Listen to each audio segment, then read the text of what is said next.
Hello po. Magandang balita itong nasagap ko kanina. Ayon sa balita na yan, mayroon ng formal request ang US government sa Philippine government na i-turn over itong si Pastor Kibuloy sa kanila. Para sa akin, napakagandang development yan. Why? Kasi sa mga naririnig natin na balita noon, itong si Kibuloy ay nagiging malaking pabigat o burden sa Philippine government.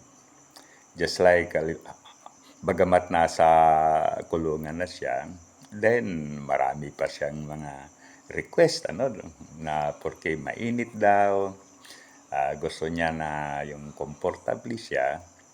So, siyempre, gastos yan on the part of the Philippine government.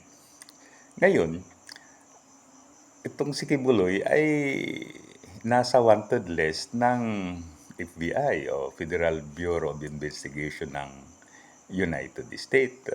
Matagal na yang naka-post, So, noon pa. Then, nararapat lang na ibigay na siya sa mga Amerikano. Bahala na yung mga Amerikano. After all, justifiable naman yung request ng mga Amerikano dahil marami siyang kaso doon. So, dapat niyang panagutin din yung mga ginawa niyang kalukuhan sa United States. Okay? Ngayon, beside yung being pabigat sa Philippine government, nagiging kwan siya parang nagiging rest siya, sa gobyerno. Okay? Pagkatapos, dito, halimbawa, tuloy-tuloy ang kanyang paglilitis dito. Parang, hindi sure kung talagang justice will prevail. Why?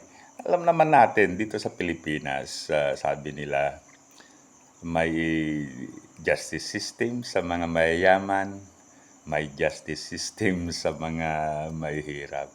Siyempre, mayaman yan, maraming pera, marami pa rin siyang koneksyon.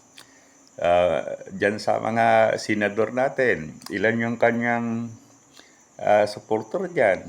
Si Padilla, si Bato, Bongo, Aini, Cayetano, palagay ko, Okay? So, bala na ang mas makapag-relax tayo pag nasa Amerika na yan, Pagkatapos, another reason is that, suppose after the next presidential election sa 2028, ang mananalo ay kaalyado niya. So, sure, makwan yan,